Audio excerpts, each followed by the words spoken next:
ang matinding balasahan na mangyayari sa Converge Fiber Xers dahil sa kanilang pagkakatalo sa nakaraang quarterfinals match nila kontra sa Barangay Ginebra San Miguel. Isang 2-on-2 trade inilalatag na ngayon ng Converge Fiber Xers sa Titan Ultra Giant Risers. Sino-sinong mga involved dyan at kung paano ito mangyayari, yan ang mga pag-uusapan natin ngayon, kaya huwag mong kalimutan na mag-comment at mag-suggest din para malaman ang opinion mo.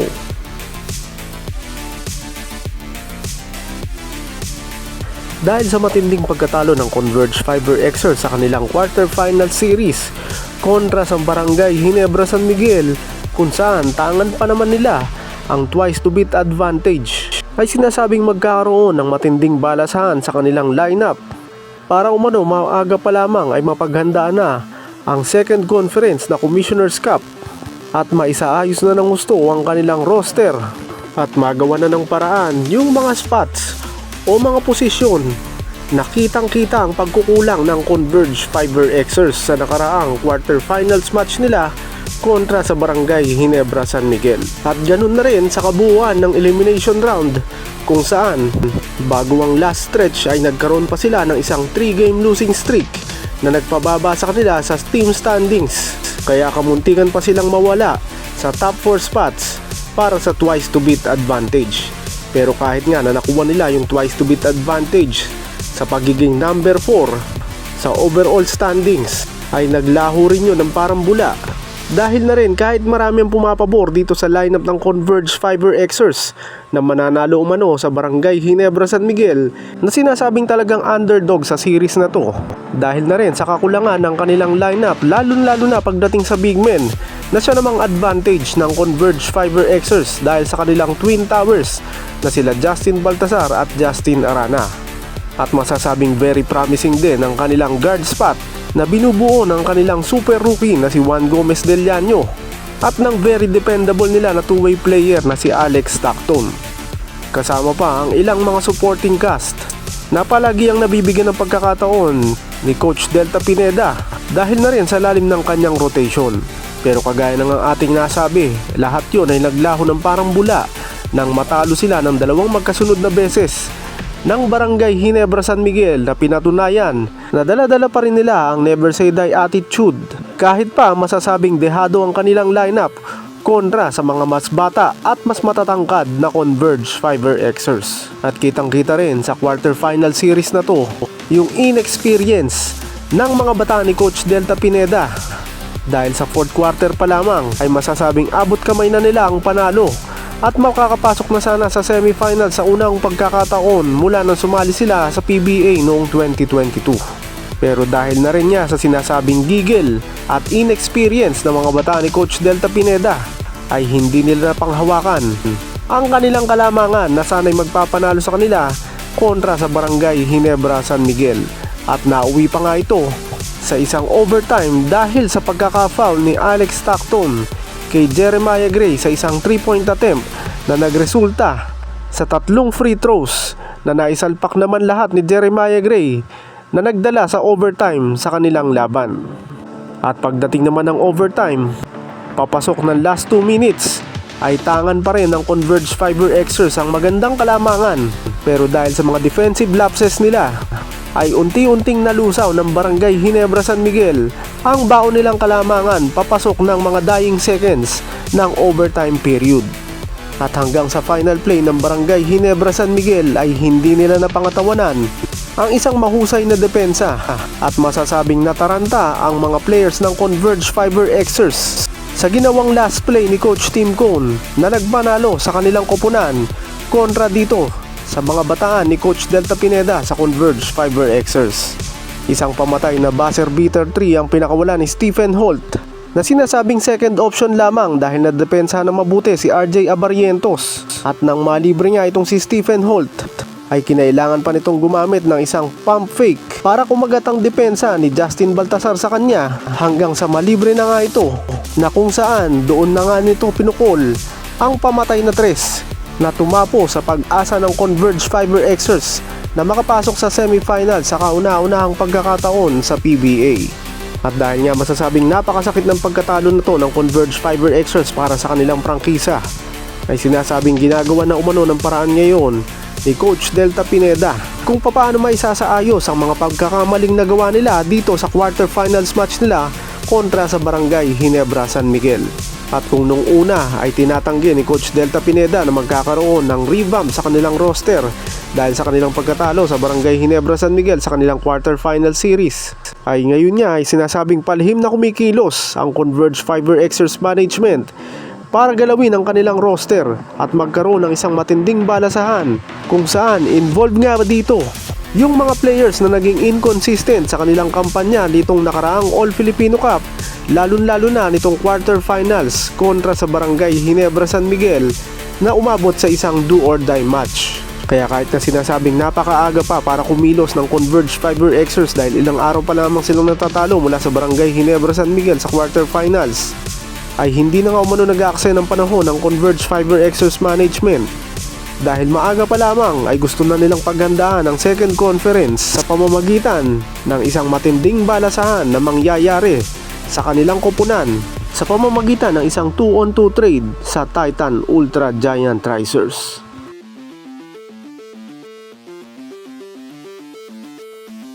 Isa umano itong si Shawnee Winston na kabilang sa 2-on-2 trade na to ng Converge Fiber Xers sa Titan Ultra Giant Racers. Habang ngayon niyang parehong kupunan ay nakabakasyon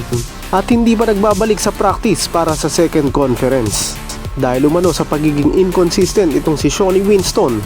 na sinasabing bago pa man mangyari ang quarterfinals match nila kontra sa Barangay Ginebra San Miguel, ay nakikita na nga umano ng inconsistency nito na sinasabing kung minsan ay magandang nilalaro at paminsan-minsan naman ay talagang masamang nilalaro at hindi talaga nakakapag-contribute ng maayos para sa kanilang koponan, lalo na sa kanilang mga pagkatalo. Napapabalita kasi noon na hindi umano masaya itong si Shawnee Winston sa kanyang role na pagiging 6th man ng Converge Fiber Xers dahil bukod nga daw sa nawala na ito sa kanilang starting lineup, ay unti-unti pang nabawasan ang kanyang playing time dahil na rin sa pagdating ng mga bagong players ng Converge Fiber Xers na halos lahat ay nagmula sa MPBL sa Pampanga Giant Lanterns. At dahil doon, hindi na nga umano makuha ng husto nitong si Shawnee Winston ang kanyang rhythm sa mga laban ng Converge Fiber Xers na sinasabing naging pangunahing dahilan kaya naging inconsistent ito sa kanyang points production. At kitang-kita nga umano yan sa last 2 games nila sa quarterfinals kung saan halos hindi na pakinabangan ng husto itong si Shawnee Winston dahil na rin sa lalim ng kanilang rotation. At dahil sinasabing nagdedemand nga daw ito ng trade bago pa man ang quarterfinals, ay sinasabing inaalok nga daw nila ito sa isang 2-on-2 trade sa Titan Ultra Giant Racers para makakuha ng players na sa tingin umano ng Converge Fiber Xers na magpapabago ng kanilang kapalaran sa PBA at magkaroon ng tsansa na makapasok na sa semifinal sa kauna-unahang pagkakataon simula nang i-acquire nila ang prangkisa ng Alaska Aces. At sinasabing isa pang dahilan kung bakit umano gusto nang magpa-trade nitong si Shawnee Winston ay dahil na rin sa napipintong pagdating naman ni Dave Ildefonso na na-acquire ng Converge Fiber Xers sa Titan Ultra Giant Racers sa isang 2-on-1 trade sa kalagitnaan ng elimination round ng All Filipino Cup ngayong 50th season. Sinasabing ngayon pa nga lang daw ay mababang minuto na ang nakukuha nitong si Shawnee Winston, ay lalo na nga daw kapag dumating na si itong si Dave Ildefonso ay siguradong hindi na ito mababalik sa starting 5 at lalo pang mababawasan ng playing time dahil marami nagsasabi mas magaling pa itong si Dave Ildefonso kesa dito kay Shawnee Winston. At kung sakali naman na aproba ng Titan Ultra Giant Racers ang pinopropose na trade ng Converge Fiber Xers, ay mapupunta siya sa isang koponan na nangangailangan ng isang legitimate go-to guy na pwedeng magampanan at gawin nitong si Shawnee Winston sa Titan Ultra Giant Racers. Kung tutuusin, ilang trade proposals na rin ang ginawa ng Converge Fiber Xers sa ibang koponan, partikular na sa mga teams ng SMC para dito kay Shawnee Winston. Pero lahat yon ay nireject ng mga nasabing koponan mula sa SMC. Kaya lumipas na lamang ang trade deadline ay nanatili pa rin sa Converge Fiber Xers itong si Shawnee Winston. Pero ngayon nga, nabakasyon na ang Converge Fiber Xers at nakita na nga ng inconsistency itong si Shawnee Winston ay sinasabing ito na ang naging dahilan ng Converge Fiber Xers para tuluyan na nga itong i-trade papunta sa ibang kupunan, at ngayon nga dito na sa Titan Ultra Giant Risers sa pamamagitan ng isang 2-on-2 trade.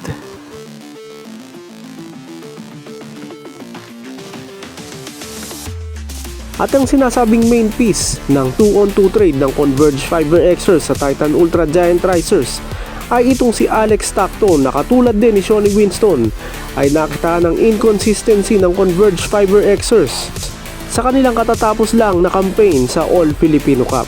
Kagaya rin ni Shawnee Winston, bago pa man magumpisa ang quarterfinals match nila kontra sa Barangay Ginebra San Miguel, ay inconsistent na pagdating sa kanyang production, di lamang sa puntos kundi pati na rin sa kanyang depensa itong si Alex Stockton. Sinasabing ito rin ang isa sa mga dahilan kung bakit sila nagkaroon ng isang 3-game losing streak bago sila nakarecover sa kanilang huling laban sa elimination round kontra sa NLEX Road Warriors, at naitakas nga nila ang isang panalo na nagbigay sa kanila ng pagkakataon na makapasok sa top 4 spots at magkaroon ng twice to beat advantage. At kahit nga nagkaroon na ng isang bounce back game itong si Alex Stockton nung nakaraang game 1 nila kontra Barangay Ginebra San Miguel sa quarterfinals match nila, ay na-foul trouble naman ito. Kaya hindi nakatulong ng gusto sa Converge Fiber Xers na naging dahilan kung bakit sila natalo sa Game 1. At pagdating naman ng isang do or die match kontra sa Barangay Ginebra San Miguel nung isang araw lamang, ay defensive lapses naman ang nangyari dito kay Alex Stockton.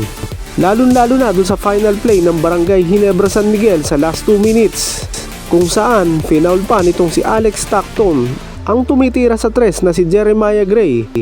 na nagtabla sa laban at nauwi nga sa overtime ang sanay panalo na noon na Converge Fiber Xers sa 4th quarter pa lamang. At nang kaagahan nga ng overtime ay na-fouled out na kagad itong si Alex Stockton, kaya hindi na rin nakatulong sa crucial stretch ng overtime period kung saan natalo na nga ang Converge Fiber Xers. At dahil sa mga sinasabing defensive lapses na yan ni Alex Stockton nung dalawang laban nila sa quarterfinals kontra sa Barangay Ginebra San Miguel, ay inilagay na nga umano nila ito sa trading block, dahil kahit masasabing ang veterano na ito sa PBA sa paglalaro nito sa liga sa loob ng 5 seasons, ay kitang kita pa rin umano ang immaturity nitong si Alex Stockton sa mga ganitong klaseng playoff games, lalo na pagdating sa do or die, kung saan kitang kita nagigil itong si Alex Stockton na nagresulta sa kanyang pagiging foul trouble sa do or die match nila kontra sa Barangay Ginebra San Miguel, kung saan maraming sumisisi pa nga dito na naging dahilan umano ng pagkatalo ng Converge Fiber Xers. At kung tutuusin, bago pa man mag-umpisa ang All Filipino Cup ngayong 50th season, ay napapabalita na rin na nagdedemand din ng trade itong si Alex Stockton papunta sa mga teams ng SMC. Pero dahil kinausap ito ng masinsina ni Coach Delta Pineda, ay nakumbinsi umano nila ito na manatili na lamang sa kanilang kupunan, dahil nga umano malaki ang tsansa nila na makapasok na sa semifinals dahil sa lakas ng kanilang lineup sa pagkakadagdag sa kanila ni Juan Gomez Del Llano. At dahil nga rin nakita ng inconsistency itong si Alex Stockton, ay sinasabing kasama nga ito dito sa 2-on-2 trade sa Titan Ultra Giant Risers para makuha naman ang mga players doon na matagal na ring tinatarget ni Coach Delta Pineda. At sakto nga na nagkaroon ng masasabing isang bad game itong si Alex Stockton sa Game 2 nila kontra sa Barangay Ginebra San Miguel, ay lalo pang tumindi yung rason ng Converge Fiber Xers na ituloy na nga ang 2-on-2 trade sa Titan Ultra Giant Risers, kung saan involved nga itong sila Shawnee Winston at itong si Alex Stockton.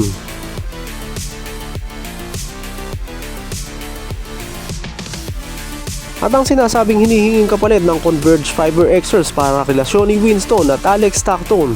ay itong si Joshua Monson, na sinasabing nasa trading block na rin ng Titan Ultra Giant Risers bago pa man ang PBA trade deadline. Kung tutuusin, ito na ang pangatlong pagkakataon na gustong kuhanin via trade ng Converge Fiber Xers itong si Joshua Monson mula sa Titan Ultra Giant Risers. Pero hindi nga umano sila nagkakasundo sa mga trade proposals, kaya walang nangyaring matinding lipatan sa Converge Fiber Xers at sa Titan Ultra Giant Risers bago ang PBA trade deadline nito lamang nakalipas na elimination round ng All Filipino Cup. At ngayon nga na ang parehong kupunan ay naglagay na ng mga players na nasa kanilang trading block, kung saan sa Converge Fiber Xers nga ay sila Shawnee Winston at Alex Stockton, habang sa Titan Ultra Giant Risers naman ay itong si Joshua Monson na sinasabing hindi nag-fit sa sistema ni Coach John Cardel sa Titan Ultra Giant Risers, na nagresulta rin sa ilang pagkatalo ng kanilang koponan sa kamay nitong si Joshua Monson. Pero kung inyong matatandaan, mariin na sinabi ng Titan Ultra Giant Risers Management na itetrade lamang nila itong si Joshua Monson sa ibang koponan kung isang premyadong big man din, partikular na sa center position, ang makukuha nilang kapalit. Pero masasabing dahil basic necessity sa PBA ngayon ng mga big men, ay walang koponan na pumansin sa trade proposal ng Titan Ultra Giant Risers para ma-ship itong si Joshua Monson sa kanilang mga koponan na sana'y kapalit ang isang legitimate big man na siyang pangunahing pagkukulang ng Titan Ultra Giant Risers. Pero sa ngayon nga, nagbabaka sakali ang Converge Fiber Xers na baka makuha nila itong si Joshua Monson kahit na hindi big man ang kanilang ipapalit, dahil masasabi naman talaga na match o fair trade ang kanilang ibinibigay sa Titan Ultra Giant Risers para makuha itong si Joshua Monson at isa pang player na matagal nang gustong kuhanin din ni Coach Delta Pineda. At sakaling matuloy ang 2-on-2 trade na to ng Converge Fiber Xers at ng Titan Ultra Giant Risers, ay posibleng itong si Joshua Monson ang pumalit sa pwestong babakantehin ni Alex Stockton, na kagaya rin itong si Joshua Monson ay isang two-way player sa PBA. Kaya umaasa ang pamunuan ng Converge Fiber Xers na tatanggapin na ng Titan Ultra Giant Risers ang kanilang proposed 2-on-2 trade para makuha itong si Joshua Monson, na ilan beses na rin nilang kinukuha via trade, na lahat naman ay nireject ng Titan Ultra Giant Risers.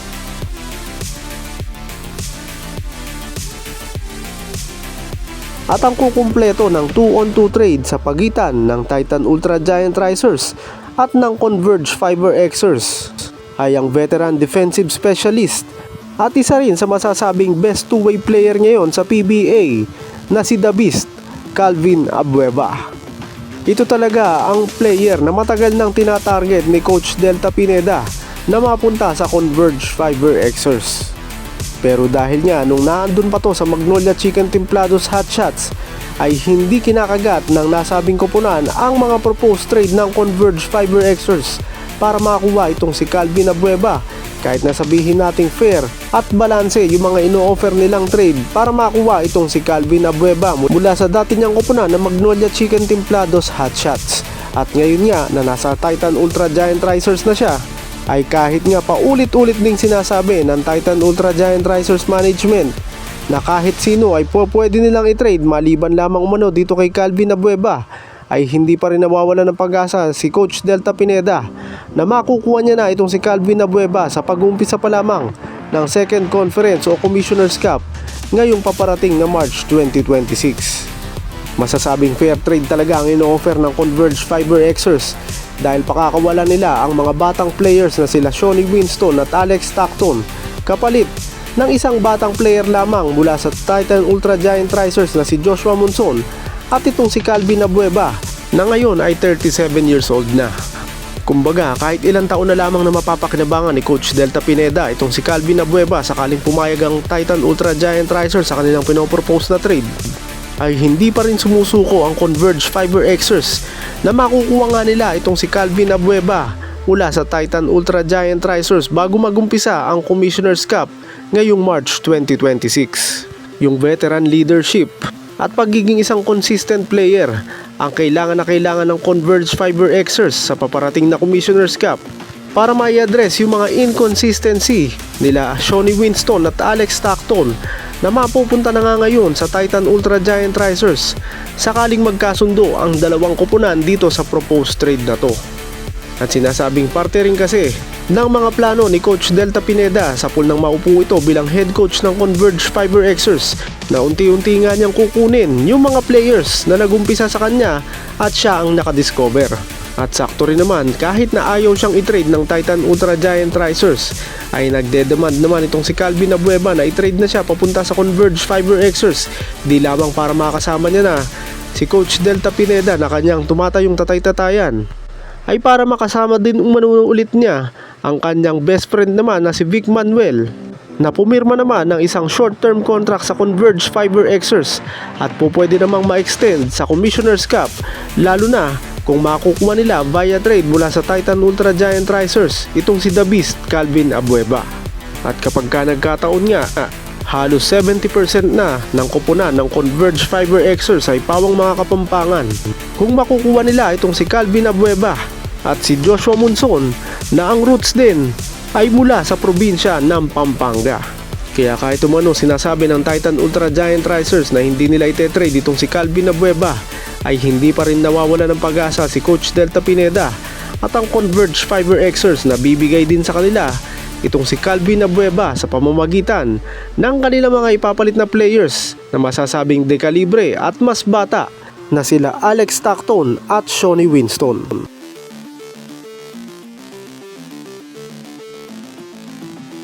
Anong opinion mo dito sa pinopropose na 2-on-2 trade ng Converge Fiber Xers sa Titan Ultra Giant Risers para makuha sila Joshua Monson at Calvin Abueva kapalit ng mga sinasabing inconsistent players ng Converge Fiber Xers na sila Alex Stockton at Shawnee Winston?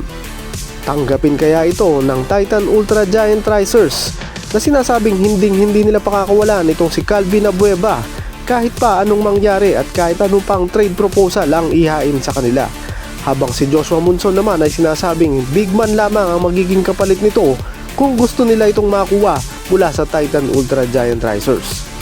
Bumigay kaya sa mga sinabi nila ang Titan Ultra Giant Risers at kagatin ng proposed 2-on-2 trade ng Converge Fiber Xers sa kanila bago ang umpisa ng Commissioner's Cup ngayong 50th season? Lahat ng mga yan, huwag mong kalimutan na mag-comment at mag-suggest din para malaman ang opinion mo.